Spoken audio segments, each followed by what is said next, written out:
नमस्कार, शहर शहर खबर देख रहे हैं आप। मैं हूं आपके साथ दीपाली। शुरुआत करते हैं बड़ी खबर के साथ। लखनऊ से खबर। यूपी के 20 जिलों में एटीएस की 30 टीमों की छापेमारी खत्म हो गई है। पीएफआई के 70 संदिग्ध हिरासत में लिए गए हैं।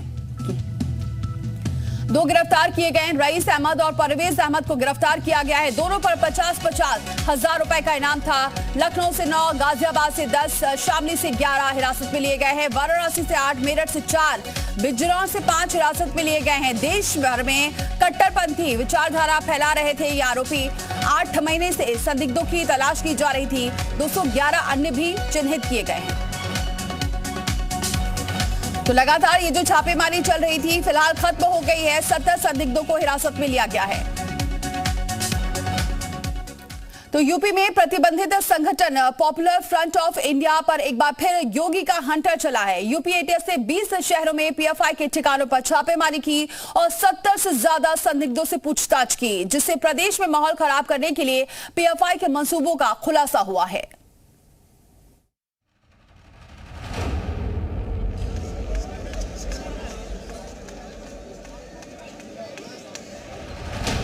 पीएफआई पर हंटर, शहर शहर एक्शन।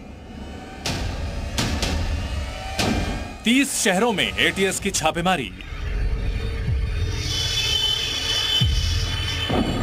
70 से ज्यादा संदिग्धों से पूछताछ। यूपी में माहौल बिगाड़ने की साजिश। पीएफआई पर सीएम योगी की बड़ी चोट।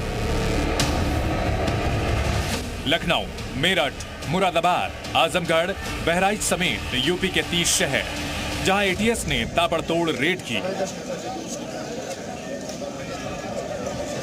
निशाने पर था प्रतिबंधित पीएफआई, जिस पर न सिर्फ संगठन को दोबारा सक्रिय करने का शक है, बल्कि एटीएस को इनपुट मिला है कि ये फिर से प्रदेश का माहौल खराब करने की साजिश में जुटा हुआ है, जिसको देखते हुए एटीएस ने इसके ठिकानों पर रेड की और वहां से 70 से ज्यादा संदिग्धों को हिरासत में लेकर पूछताछ की। बात राजधानी लखनऊ की करें तो एटीएस ने अमीनाबाद से शोएब सिद्दीकी नाम के शख्स को हिरासत में लिया, जो पेशे से वकील है। एटीएस को शक है कि शोएब सिद्दीकी के तार पीएफआई से जुड़े हुए हैं। एटीएस की टीम शोएब को उसके घर से उठाकर अमीनाबाद थाने ले गई, जिसका सीसीटीवी फुटेज भी सामने आया है। वहीं मेरठ में एटीएस की टीम ने 2 लोगों को हिरासत में लिया। लिसाड़ी गेट से अब्दुल खालिद तो वहीं मवाना इलाके से मोहम्मद मूसा नाम के शख्स को हिरासत में लिया गया। इन दोनों के तार पीएफआई से जुड़े बताए जा रहे हैं, जिसके बाद एटीएस की टीम दोनों को पूछताछ के लिए अपने साथ ले गई। 2 सादा वर्दी में आए थे कुछ लोग और शायद कुछ वर्दी में भी थे। मम्मी थी नीचे और पापा को बुलाया जैसे बात करनी है। उन्हें गेट खटखटाया, बुलाया कि 2 मिनट बात करनी है आपसे। उन्हें बाहर बुलाया घर से कि 2 मिनट बात करनी है, फिर वो अपने साथ ही ले गए। वहीं बात बिजनौर की करें तो सूत्रों के मुताबिक एटीएस की टीम ने मस्जिद के इमाम समेत 2 लोगों को हिरासत में लिया। एटीएस दोनों संदिग्धों से पूछताछ कर रही है। इसके अलावा एटीएस ने आजमगढ़, मुरादाबाद, वाराणसी, बहराइच, मेरठ, सहारनपुर, गाजियाबाद समेत 30 शहरों में रेड की, जहां से 70 से ज्यादा संदिग्धों को हिरासत में लिया गया। आतंकी गतिविधियों में शामिल होने को लेकर पीएफआई पर 5 साल का बैन है। इसके बावजूद ये संगठन फिर से सक्रिय होने की साजिश में लगा हुआ है। यूपी एटीएस को मिली जानकारी के मुताबिक पीएफआई निकाय चुनाव के दौरान प्रदेश का माहौल बिगाड़ने की साजिश रच रहा है। दरअसल पिछले दिनों लखनऊ और आसपास के इलाकों में निकाय चुनाव के पहले चरण की वोटिंग के बाद से माहौल को तनावपूर्ण बनाने की कोशिश हुई है।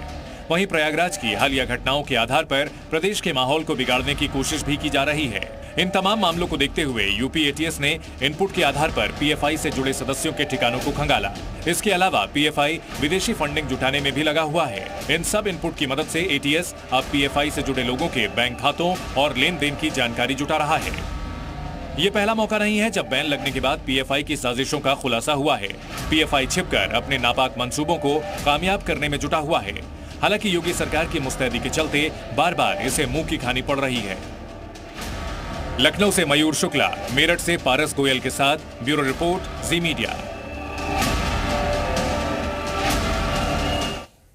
और चलिए सीधे रुख करते हैं। 2 संवाददाता हमारे साथ इस खबर पर जुड़ चुके हैं। पारस गोयल हमारे साथ मेरठ से जुड़ चुके हैं, मयूर शुक्ला लखनऊ से इस वक्त हमारे साथ जुड़ चुके हैं। सीधे सबसे पहले पारस का रुख करते हैं। पारस, मेरठ में भी ये छापेमारी की कार्रवाई चल रही थी, कितने संदिग्धों को हिरासत में लिया गया है?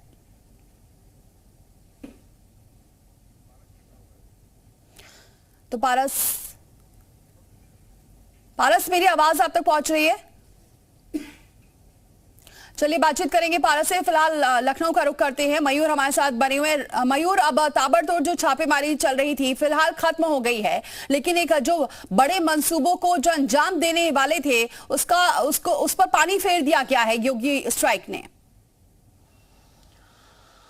हाँ बिल्कुल, देखिए शनिवार को पूरे दिन यूपी एटीएस की टीम ने लगभग 30 टीमें इसमें शामिल थी, जो कि प्रदेश के 20 जिलों में ताबड़तोड़ छापेमारी की गई, जिसमें 70 पीएफआई के जो संदिग्ध एजेंट्स हैं उनको हिरासत में लिया गया है। वहीं 2 परवेज अहमद और रईस अहमद, जो कि पिछले 8 महीने से लगातार नाम बदल के, अपनी पहचान बदल के जगह जगह पर रुक रहे थे, छिपे हुए थे यूपी एटीएस से। 50-50 हजार के दोनों इनामी भी हैं। इन दोनों को भी बनारस से गिरफ्तार करने का काम किया गया है, क्योंकि यूपी में नगर निकाय चुनाव चल रहा है, तो नगर निकाय चुनाव को अफेक्ट करने और जो अपनी सोच है, उनकी कट्टरवादी जो सोच है वो युवाओं पर थोपने, और क्योंकि यूपी एटीएस को जो है पहले से ही इन लोगों की तलाश थी और 211 अन्य को भी चिन्हित किया गया है। यानी कि ये जो छापेमारी यूपी एटीएस की हुई है ये यहीं पे अभी रुकने वाली नहीं है, अभी ये छापेमारी और भी जगह चलेगी, क्योंकि पीएफआई एक प्रतिबंधित संगठन है। ऐसे में प्रतिबंध लगने के बाद भी जो इसके सक्रिय सदस्य हैं लगातार जहर घोलने का काम समाज में कर रहे हैं।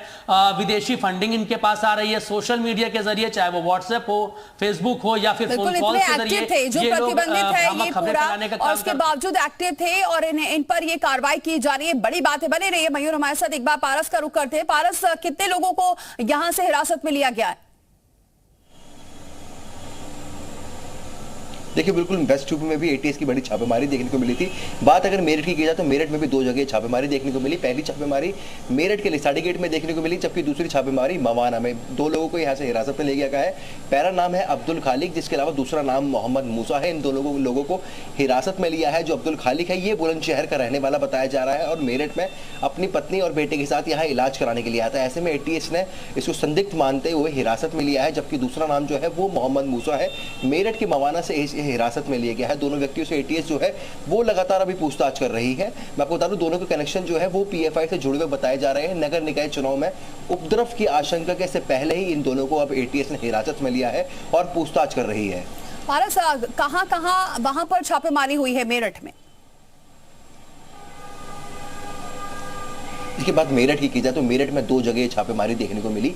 थाना लिसाड़ी गेट क्षेत्र में छापेमारी थी, जहां से अब्दुल खालिक नाम के शख्स को हिरासत में लिया है, जबकि दूसरी छापेमारी जो थी ये मेरठ के मवाना थाना क्षेत्र में देखने को मिली थी, जहां मोहम्मद मूसा नाम के शख्स को जो है एटीएस ने हिरासत में लिया है। यानी 2 संदिग्धों को हिरासत में लिया गया है और पूछताछ जारी है। बहुत शुक्रिया पारस ये जानकारी हम तक पहुंचाने के लिए। मयूर, आप हमारे साथ बने रहिए क्योंकि आगे भी आपसे अपडेट लेंगे। वहीं